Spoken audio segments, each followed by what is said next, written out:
ಇಂದು ನಾವು ನಿಸರ್ಗದ ಸಂಪತ್ತಿನ ಬಗ್ಗೆ ತಿಳಿದುಕೊಳ್ಳೋಣ. ನಾವು ಉಸಿರಾಡುವ ಗಾಳಿಯಲ್ಲಿ ಆಮ್ಲಜನಕ ಇದೆ. ನಮ್ಮ ದೇಹದ ಎಲ್ಲಾ ಕ್ರಿಯೆಗಳು ಸರಿಯಾಗಿ ನಡೆಯಲು ಆಮ್ಲಜನಕ ಅಗತ್ಯವಾಗಿದೆ. ನಾವು ಉಸಿರನ್ನು ದೀರ್ಘಕಾಲ ಹಿಡಿದಿಟ್ಟುಕೊಂಡರೆ ದೇಹಕ್ಕೆ ಬೇಕಾದಷ್ಟು ಆಮ್ಲಜನಕ ಸಿಗುವುದಿಲ್ಲ.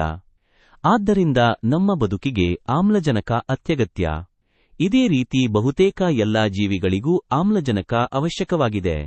ಮರದ ಎಲೆಗಳು ಅಲುಗಾಡಿ ಸದ್ದು ಮಾಡುವಾಗ, ತಂತಿಯ ಮೇಲೆ ಒಣಗಲು ಹಾಕಿದ ಬಟ್ಟೆಗಳು ತೂಗಾಡುವಾಗ, ಫ್ಯಾನ್ ತಿರುಗಿ ಪುಸ್ತಕದ ಪುಟಗಳು ಪಟಪಟಿಸುವಾಗ ಈ ಎಲ್ಲಾ ಸಂದರ್ಭಗಳಲ್ಲಿ ಗಾಳಿಯಿರುವಿಕೆಯನ್ನು ನಾವು ಗಮನಿಸುತ್ತೇವೆ. ಚಲಿಸುವ ಗಾಳಿಯನ್ನು ಮಾರುತ ಎಂದು ಕರೆಯಲಾಗುತ್ತದೆ. ಕೆಲವೊಮ್ಮೆ ಗಾಳಿಯು ವೇಗವಾಗಿ ಬೀಸುತ್ತದೆ, ಉದಾಹರಣೆಗೆ ಚಂಡಮಾರುತ. ಕೆಲವೊಮ್ಮೆ ಅದು ತಂಗಾಳಿಯಂತೆ ನಿಧಾನವಾಗಿ ಬೀಸುತ್ತದೆ. ನೀವು ಗಿರಗಿಟ್ಲೆಯೊಂದಿಗೆ ಆಟ ಆಡಿದ್ದೀರಾ? ಗಿರಗಿಟ್ಲಿಯ ಮೇಲೆ ಗಾಳಿ ಊದಿದಾಗ ಅದು ತಿರುಗುತ್ತದೆ. ಗಾಳಿಯ ಶಕ್ತಿಯಿಂದ ಅದು ಚಲಿಸುತ್ತದೆ. ಗಾಳಿಯಂತ್ರವೂ ಸಹ ಗಿರಗಿಟ್ಲಿಯಂತೆಯೇ ಕೆಲಸ ಮಾಡುತ್ತದೆ. ಗಾಳಿಯಂತ್ರದ ರೆಕ್ಕೆಗಳು ಗಾಳಿಯಿಂದ ತಿರುಗುತ್ತವೆ. ಗಾಳಿ ನಮ್ಮ ಬದುಕಿಗೆ ಅತ್ಯಂತ ಮುಖ್ಯ. ಹಾಗೆಯೇ ನೀರು ಕೂಡ ಅಮೂಲ್ಯ ಮತ್ತು ಅವಶ್ಯಕ ಸಂಪನ್ಮೂಲ. ಕುಡಿಯಲು, ಅಡುಗೆ ಮಾಡಲು, ಸ್ನಾನ ಮಾಡಲು, ಬಟ್ಟೆ ಒಗೆಯಲು ಮತ್ತು ಸ್ವಚ್ಛಗೊಳಿಸಲು ಇಂತಹ ಅನೇಕ ದೈನಂದಿನ ಚಟುವಟಿಕೆಗಳಿಗೆ ನಮಗೆ ನೀರಿನ ಅಗತ್ಯವಿದೆ. ಕೃಷಿ ಮತ್ತು ಕೈಗಾರಿಕೆಗಳಿಗೂ ನೀರು ಬೇಕು. ನಮಗೆ ನೀರು ಎಲ್ಲಿಂದ ಸಿಗುತ್ತದೆ ಎಂಬುದನ್ನು ನೋಡೋಣ. ಭೂಮಿಯ ಮೇಲಿನ 2/3 ಭಾಗ ನೀರಿನಿಂದ ಆವೃತವಾಗಿದೆ. ಆದರೆ ಹೆಚ್ಚಿನ ನೀರು ಸಮುದ್ರಗಳಲ್ಲಿ ಇರುವುದರಿಂದ ಅದು ಉಪ್ಪು ನೀರು. ಅದು ನೇರವಾಗಿ ಬಳಸಲು ಯೋಗ್ಯವಲ್ಲ. ನಮಗೆ ಬೇಕಾಗಿರುವುದು ಸಿಹಿ ನೀರು. ಅದು ನದಿಗಳು, ಕೊಳಗಳು ಮತ್ತು ಬಾವಿಗಳಲ್ಲಿ ಅಲ್ಪ ಪ್ರಮಾಣದಲ್ಲಿ ಲಭ್ಯವಿದೆ. ಆದ್ದರಿಂದ ನೀರನ್ನು ಜಾಗರೂಕತೆಯಿಂದ ಬಳಸಬೇಕು. ನಮ್ಮ ದೈನಂದಿನ ಚಟುವಟಿಕೆಗಳಲ್ಲಿ ನೀರು ವ್ಯರ್ಥವಾಗುವುದನ್ನು ನೀವು ಗಮನಿಸಿದ್ದೀರಾ? ನೀರು ಈ ರೀತಿ ವ್ಯರ್ಥವಾಗುವುದನ್ನು ಕಡಿಮೆ ಮಾಡಬೇಕು. ಬಳಕೆಯಲ್ಲಿಲ್ಲದಿದ್ದಾಗ ನಲ್ಲಿಗಳಿಂದ ಹರಿಯುತ್ತಿರುವ ನೀರನ್ನು ನಿಲ್ಲಿಸುವುದು ಮತ್ತು ಸೋರುತ್ತಿರುವ ನಲ್ಲಿಗಳನ್ನು ಸರಿಪಡಿಸುವುದು. ಶುದ್ಧ ನೀರಿನ ಆಕರಗಳಿಗೆ ಕಸ ಎಸೆಯುವ ಮೂಲಕ ಅವುಗಳನ್ನು ನಾವು ಕಲುಷಿತಗೊಳಿಸುತ್ತಿದ್ದೇವೆ. ನಮ್ಮ ಮನೆ ಮತ್ತು ಕೈಗಾರಿಕೆಗಳಲ್ಲಿನ ತ್ಯಾಜ್ಯ ವಸ್ತುಗಳು ನೀರಿನ ಆಕರಗಳನ್ನು ಸೇರಿ ಅವುಗಳನ್ನು ಕಲುಷಿತಗೊಳಿಸುತ್ತಿವೆ. ಕಲುಷಿತಗೊಂಡ ನೀರು ಜೀವಿಗಳ ಬಳಕೆಗೆ ಯೋಗ್ಯವಲ್ಲ.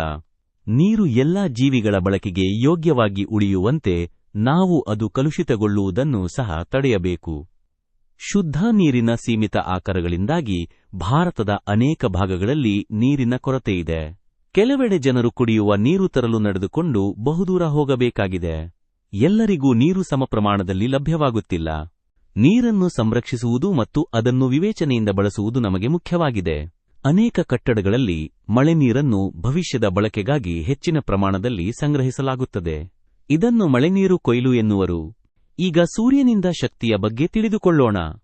ಸೂರ್ಯನು ಭೂಮಿಯ ಮೇಲಿನ ಶಕ್ತಿಯ ಮುಖ್ಯ ಆಕರ. ಸೂರ್ಯನಿಂದ ನಾವು ಬೆಳಕು ಮತ್ತು ಶಾಖ ಪಡೆಯುತ್ತೇವೆ. ಸೌರಫಲಕಗಳ ಮೂಲಕ ಸೌರಶಕ್ತಿಯನ್ನು ವಿದ್ಯುತ್ತಾಗಿ ಪರಿವರ್ತಿಸಬಹುದು. ಸೌರ ಕುಕ್ಕರ್ ಮತ್ತು ಸೌರ ಜಲತಾಪಕಗಳಲ್ಲಿಯೂ ಸೂರ್ಯನ ಶಕ್ತಿಯನ್ನು ಬಳಸಬಹುದು. ಸಸ್ಯಗಳು ಸೂರ್ಯನ ಶಕ್ತಿಯನ್ನು ಬಳಸಿಕೊಂಡು ಆಹಾರ ತಯಾರಿಸುತ್ತವೆ. ಪ್ರಾಣಿಗಳು ಸಸ್ಯಗಳನ್ನು ತಿನ್ನುತ್ತವೆ. ನಾವು ಸಸ್ಯ ಮತ್ತು ಪ್ರಾಣಿಗಳಿಂದ ಆಹಾರ ಪಡೆಯುತ್ತೇವೆ. ಈ ಜೀವನ ಚಕ್ರಕ್ಕೆ ಸೂರ್ಯ ಮುಖ್ಯ ಕಾರಣ. ಸೂರ್ಯನಿಲ್ಲದೆ ಭೂಮಿಯ ಮೇಲಿನ ಜೀವನವನ್ನು ಯಾರೂ ಕಲ್ಪಿಸಿಕೊಳ್ಳಲಾಗುವುದಿಲ್ಲ. ಈಗ ಅರಣ್ಯಗಳ ಬಗ್ಗೆ ತಿಳಿದುಕೊಳ್ಳೋಣ. ಅರಣ್ಯಗಳು ದಟ್ಟವಾಗಿ ಬೆಳೆದಿರುವ ಸಸ್ಯ ಸಂಪತ್ತಿನ ಪ್ರದೇಶಗಳು. ಇವು ಅನೇಕ ಪ್ರಾಣಿಗಳು ಮತ್ತು ಪಕ್ಷಿಗಳ ವಾಸಸ್ಥಳ. ಅರಣ್ಯಗಳು ಆಹಾರ ಮತ್ತು ಆಶ್ರಯವನ್ನು ಒದಗಿಸುತ್ತವೆ. ಆದರೆ ಮರಗಳನ್ನು ಕಡಿಯುವ ಮಾನವ ಚಟುವಟಿಕೆಗಳಿಂದಾಗಿ ಅರಣ್ಯ ಪ್ರದೇಶಗಳು ನಿರಂತರವಾಗಿ ಕಡಿಮೆಯಾಗುತ್ತಿವೆ. ಆದ್ದರಿಂದ ಅರಣ್ಯ ಸಂರಕ್ಷಣೆ ಅತ್ಯವಶ್ಯಕ.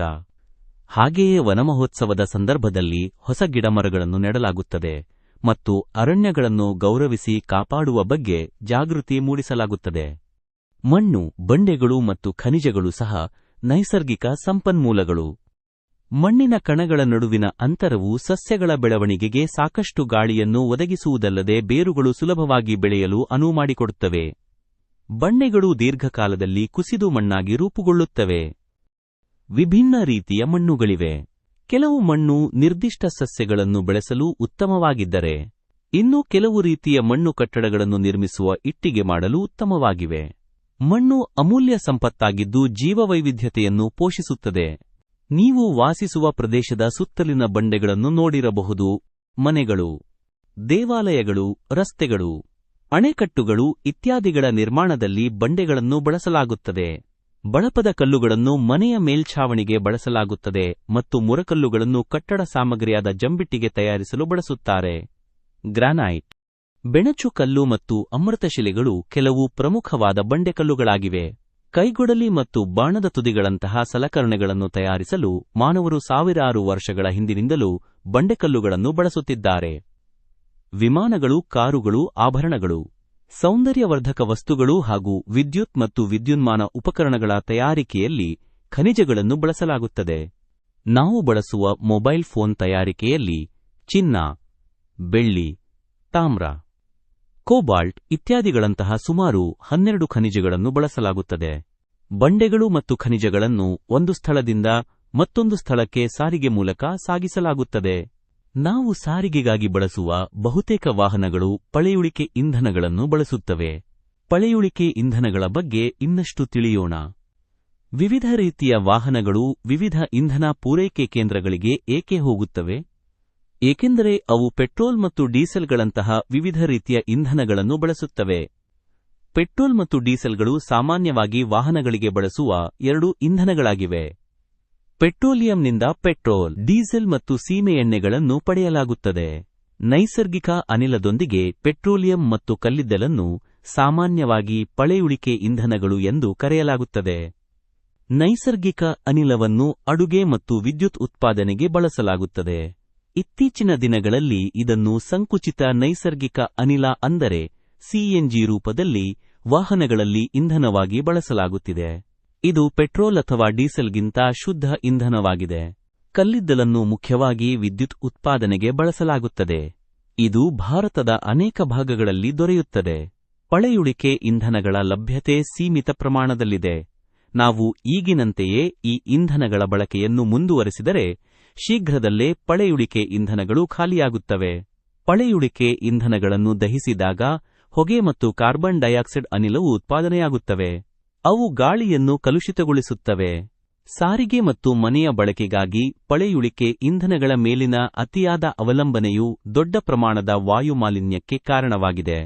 ಈಗ ನೈಸರ್ಗಿಕ ಸಂಪನ್ಮೂಲಗಳ ಬಗ್ಗೆ ಇನ್ನಷ್ಟು ತಿಳಿದುಕೊಳ್ಳೋಣ. ನಿಸರ್ಗದ ಸಂಪತ್ತು ನಮ್ಮ ಅಗತ್ಯಗಳನ್ನು ಪೂರೈಸುತ್ತದೆ. ಉದಾಹರಣೆಗೆ, ನಾವು ಸೂರ್ಯನಿಂದ ಶಾಖ ಮತ್ತು ಬೆಳಕನ್ನು ಪಡೆಯುತ್ತೇವೆ. ನದಿಗಳಿಂದ ನೀರು, ಸಸ್ಯಗಳಿಂದ ಹಾಗೂ ಪ್ರಾಣಿಗಳಿಂದ ಆಹಾರವನ್ನು ಪಡೆಯುತ್ತೇವೆ. ನಾವು ನಿಸರ್ಗದಿಂದ ಪಡೆಯುವ ಈ ಸಂಪನ್ಮೂಲಗಳನ್ನು ನೈಸರ್ಗಿಕ ಸಂಪನ್ಮೂಲಗಳು ಎನ್ನುವರು. ನೈಸರ್ಗಿಕ ಸಂಪನ್ಮೂಲಗಳಲ್ಲಿ ನವೀಕರಿಸಬಹುದಾದ ಸಂಪನ್ಮೂಲಗಳು ಮತ್ತು ನವೀಕರಿಸಲಾಗದ ಸಂಪನ್ಮೂಲಗಳೆಂಬ 2 ವಿಧಗಳಿವೆ. ಗಾಳಿ, ನೀರು ಮತ್ತು ಕಾಡುಗಳು ನವೀಕರಿಸಬಹುದಾದ ಸಂಪನ್ಮೂಲಗಳಿಗೆ ಕೆಲವು ಉದಾಹರಣೆಗಳು. ನಿಸರ್ಗವು ಅವುಗಳನ್ನು ನವೀಕರಿಸುತ್ತದೆ.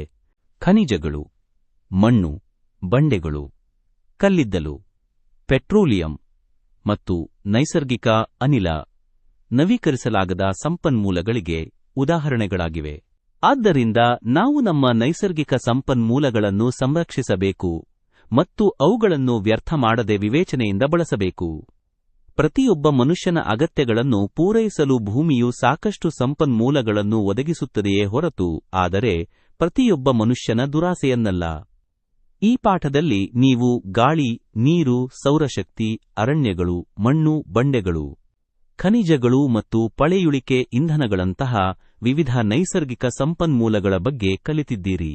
ಹೆಚ್ಚಿನ ಆಸಕ್ತಿದಾಯಕ ವಿಷಯಗಳಿಗಾಗಿ ಸಬ್ಸ್ಕ್ರೈಬ್ ಆಗಿ ನಮ್ಮ ಲೈಬ್ರರಿ.